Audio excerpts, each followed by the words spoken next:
इस साल नीट में हुई कथित धांधली का मामला खत्म होने का नाम नहीं ले रहा है।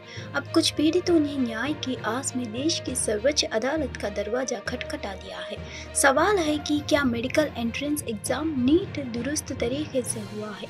नीट के रिजल्ट आए 3 दिन बीत चुके हैं, लेकिन छात्रों में भ्रम आज भी बरकरार है। लाखों बच्चों को समझ नहीं आ रहा है कि वे एनटीए ने जो नतीजे घोषित किए हैं, क्या उन्हें ही आखिरी मान ले या फिर दोबारा परीक्षा की तैयारियों में जुट जाए। नीट परीक्षा का मामला सुप्रीम कोर्ट पहुंच गया है। कथित गड़बड़ियों को लेकर फिर से परीक्षा कराने की मांग की गई है।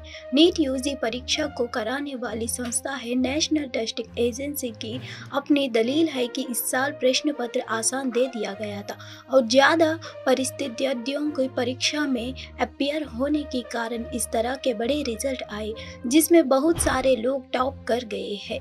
यह देखने को मिला है इस साल 60 छात्रों ने एक साथ टॉप किया है। इन छात्रों को 720 में से 720 अंक मिले हैं। आज तक कभी भी इतनी संख्या में एक साथ छात्र टॉप नहीं हुए। 2021 में 3 छात्र टॉप पर गए थे। आमतौर पर 1 या 2 छात्र ही टॉप पर जाते हैं, यानी नंबर 1 के रैंक वो शेयर करते हैं। अनुमान से ऐसे 1, 2 या अधिकतम 3 छात्र होते हैं, लेकिन इस बार 60 छात्रों ने एक साथ टॉप किया है। पीएम मोदी इतिहास रचने के रास्ते पर अग्रसर है। वे लगातार तीसरी बार प्रधानमंत्री के तौर पर देश की कौमन संभालने जा रहे हैं। संविधान भवन के सेंट्रल हॉल में उन्हें एनडीए को नेता चुन लिया गया है। उनके शपथ ग्रहण का समय भी तय हो गया है। वे रविवार को शाम 7:15 बजे प्रधानमंत्री पद की शपथ ग्रहण करेंगे। हालांकि मोदी का इस मुकाम को हासिल करना आसान नहीं था। पूरा विपक्ष एकजुट होकर नरेंद्र मोदी की घेराबंदी में जुटा थे, लेकिन चुनावी रण में पीएम नरेंद्र मोदी के 5 प्राणों ने पूरा नजारा बदल दिया है। बचपन में चाय बेचने वाला एक शख्स अगर किसी देश की तीसरी बार लगातार प्रधानमंत्री बनता है तो यह उस संविधान की वजह से है जिसे दुनिया का यह सबसे बड़ा लोकतंत्र चलता है।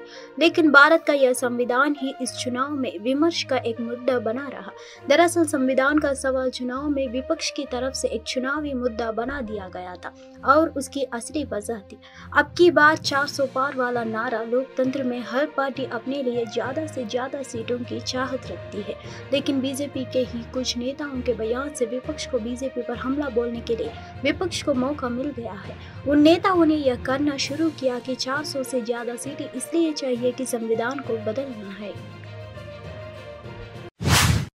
रामोजी ग्रुप ऑफ कंपनीज के चेयरमैन रामोजी राव का 87 साल की उम्र में निधन हो गया है। उन्होंने आज सुबह हैदराबाद के अस्पताल में अंतिम सांस ली। वह लंबे समय से बीमार चल रहे थे और अस्पताल में भर्ती थे। रामोजी राव मीडिया जगत की बड़ी हस्ती माने जाते हैं।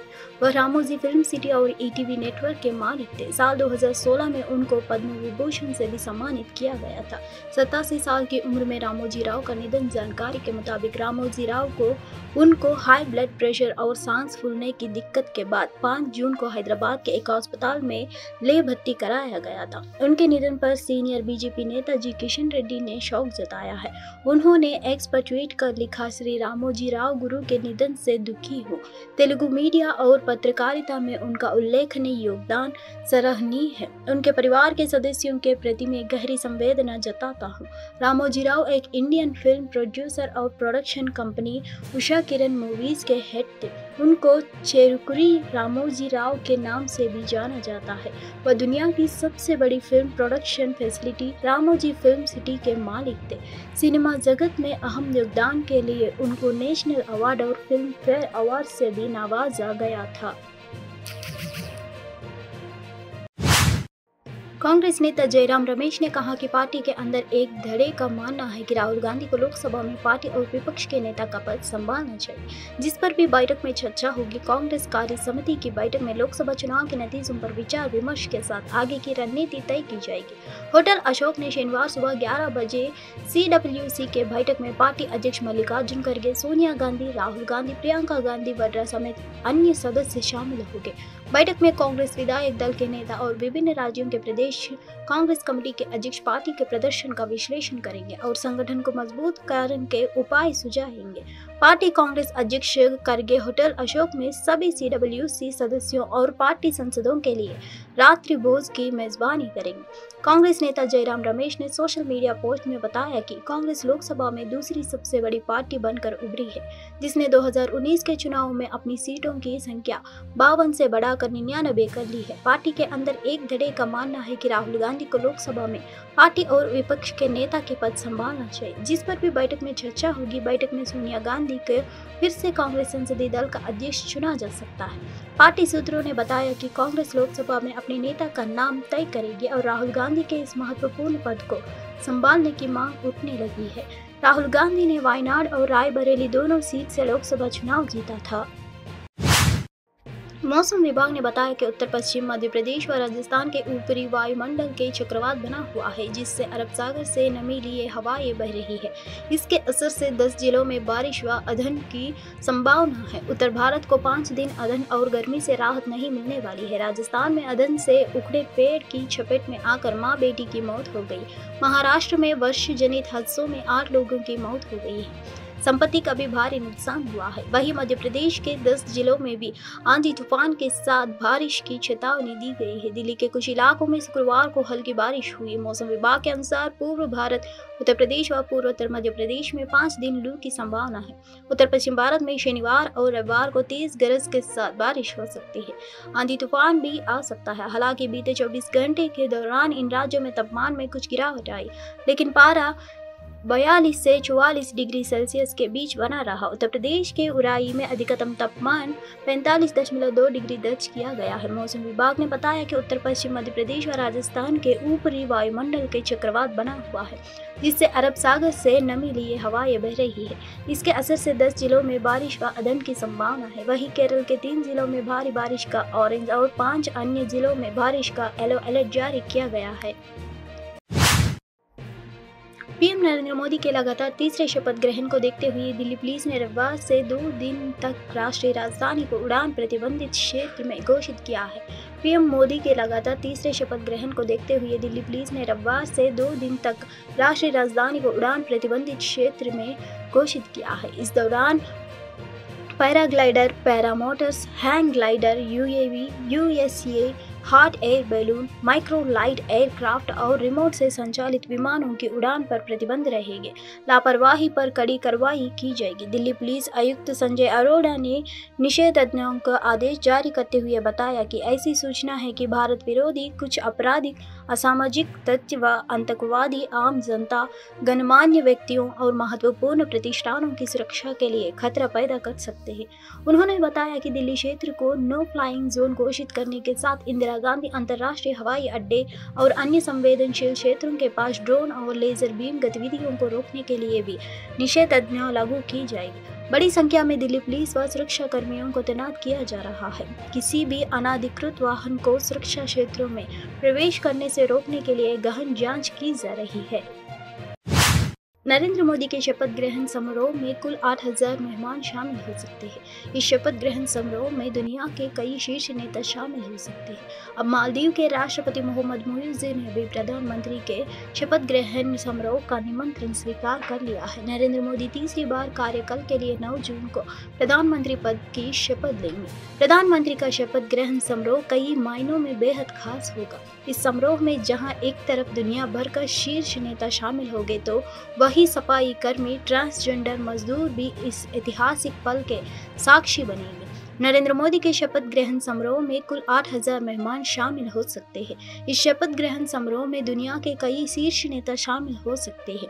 अब मालदीव के राष्ट्रपति मोहम्मद मुइज़्ज़ ने भी प्रधानमंत्री मोदी के शपथ ग्रहण समारोह का निमंत्रण स्वीकार कर लिया है। मालदीव के न्यूज पोर्टल ने यह दावा किया है कि मालदीव के मीडिया की रिपोर्ट के अनुसार राष्ट्रपति मुइज़्ज़ शनिवार को नई दिल्ली के लिए रवाना हो गए और इस दौरान उनके साथ उनकी सरकार के कई वरिष्ठ अधिकारी भी भारत आएंगे। हालांकि कि अभी तक मालदीव की सरकार की तरफ से इसे लेकर कोई आधिकारिक पुष्टि नहीं की गई है। बुधवार को मालदीव के राष्ट्रपति मुइज़्ज़ ने कार्यवाहक प्रधानमंत्री मोदी को लोकसभा चुनाव में जीत की बधाई भी दी थी। मुइज़्ज़ को चीन समर्थक माना जाता है और अगर वह भारत आते हैं तो यह राष्ट्रपति बनने के बाद उनकी पहली भारत यात्रा होगी। मोहम्मद मुइज़्ज़ पिछले साल राष्ट्रपति बनने के बाद से तुर्की और चीन की दौरा कर चुके हैं।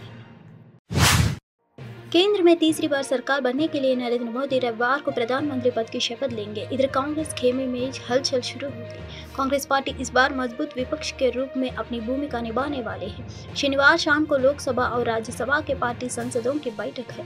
इस बैठक में सोनिया गांधी को कांग्रेस संसदीय दल का फिर से अध्यक्ष चुना जा सकता है। साथ ही इस बैठक में पार्टी नेता राहुल गांधी को प्रमुख भूमिका सौंपने की मांग उठ सकती है। राहुल गांधी को विपक्ष के नेता बनाया जा सकता है। राहुल गांधी ने इस बार केरल की वायनाड और रायबरेली दोनों ही सीटों से लोकसभा चुनाव का जीता है।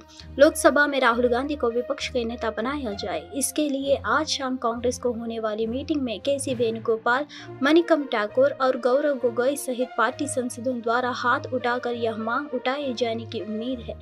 लोकसभा में कांग्रेस का नेता ही सदन में विपक्ष का नेता होगा, क्योंकि पार्टी ने लोकसभा चुनाव में विपक्षी पार्टियों में सबसे ज्यादा सीटें जीती है। पार्टी सूत्रों ने कहा कि यह सोनिया गांधी पर निर्भर करेगा कि वह लोकसभा में पार्टी के नेता के रूप में राहुल गांधी के नाम का फैसला करती है या किसी अन्य नेता का चयन करती है। इस मुद्दे पर अभी कोई निर्णय होने की उम्मीद कम है। कांग्रेस की सीनियर नेता सोनिया गांधी और पार्टी अध्यक्ष मल्लिकार्जुन खड़गे बाद में प्रेस रिलीज के माध्यम से इस पर अपनी राय दिखेंगे। सोनिया गांधी अभी राज्यसभा की सदस्य है। कांग्रेस प्रमुख मल्लिकार्जुन खड़गे राज्यसभा के विपक्ष के नेता है। नरेंद्र मोदी रविवार 9 जून को तीसरी बार पीएम पद की शपथ लेंगे। पीएम मोदी के लगातार तीसरी बार शपथ लेने से पहले राष्ट्रीय जनतांत्रिक गठबंधन की नवनिर्वाचित संसद कैबिनेट मंत्रियों की सूची को अंतिम रूप देने के लिए आज अहम बैठक होगी, जिसमें तय होगा कि कौन कौन मंत्री पद की शपथ लेगा। रविवार की शाम 7:15 पर पीएम मोदी और उनकी नई कैबिनेट के सदस्यों का शपथ समारोह राष्ट्रपति भवन में आयोजित किया गया है। बता दें कि कांग्रेस के दिग्गज नेता जवाहरलाल नेहरू के बाद पीएम मोदी दूसरे ऐसे प्रधानमंत्री हो गए जो तीसरी बार पीएम पद की शपथ लेंगे। लोकसभा चुनाव 2024 में बीजेपी ने 240 सीटें जीती, लेकिन बहुमत के अखंडे से 32 सीटें पीछे रह गई है। अब चुनाव में बहुमत से दूर बसपा और 4 सहयोगियों के समर्थन से एनडीए गठबंधन की सरकार बनने जा रही है। वे 4 प्रमुख पार्टियां हैं: एन चंद्रबाबू नायडू की टीडीपी जिसने 16 सीटें जीती है, नीतीश कुमार की जेडीयू जिसने 12 सीटें जीती है, एकनाथ शिंदे की शिवसेना जिसने 7 सीटें जीती है और चिराग पासवान की लोक जनशक्ति पार्टी रामविलास जिसने 5 सीटों पर जीत दर्ज की है। शनिवार की एनडीए की बैठक में तय हो जाएगा कि किस सहयोगी को कितनी कैबिनेट की सीटें मिल सकती है। यूपी के मुख्यमंत्री योगी आदित्यनाथ आज अपनी कैबिनेट के मंत्रियों के साथ बैठक करेंगे। ये बैठक आज सुबह 11 बजे से शुरू होगी। बैठक में योगी सरकार के तमाम मंत्री मौजूद रहेंगे। बताया जा रहा है कि आज की इस कैबिनेट बैठक में महत्वपूर्ण विषयों पर चर्चा की जाएगी। इसके अलावा लोकसभा चुनाव में बीजेपी को यूपी में कम सीटें मिलने पर भी चर्चा की जाएगी। सीएम योगी आदित्यनाथ यूपी में कम सीटें मिलने के पीछे क्या वजह रही, इसकी समीक्षा भी करेंगे। बता दें कि लोकसभा चुनाव के नतीजों के बाद बीजेपी को सबसे बड़ा झटका उत्तर प्रदेश से ही लगा है। दरअसल इससे पहले कल सीएम योगी दिन भर दिल्ली में रहे। यहाँ पर एनडीए के घटक दलों की एक बैठक में वह शामिल हुए। यहाँ पीएम मोदी को एनडीए दलों का नेता चुना गया है। इसके बाद सीएम योगी आज लखनऊ में भी अपनी कैबिनेट के सहयोगियों के साथ यूपी में मिली हार की समीक्षा करेंगे। इसे लेकर आज लखनऊ के लोक भवन में यूपी कैबिनेट की बैठक बुलाई गई है। इस बैठक में न सिर्फ बीजेपी को कम सीटें मिलने पर कारणों की समीक्षा की जाएगी, बल्कि आगे की रोड मैप पर भी चर्चा की जाएगी।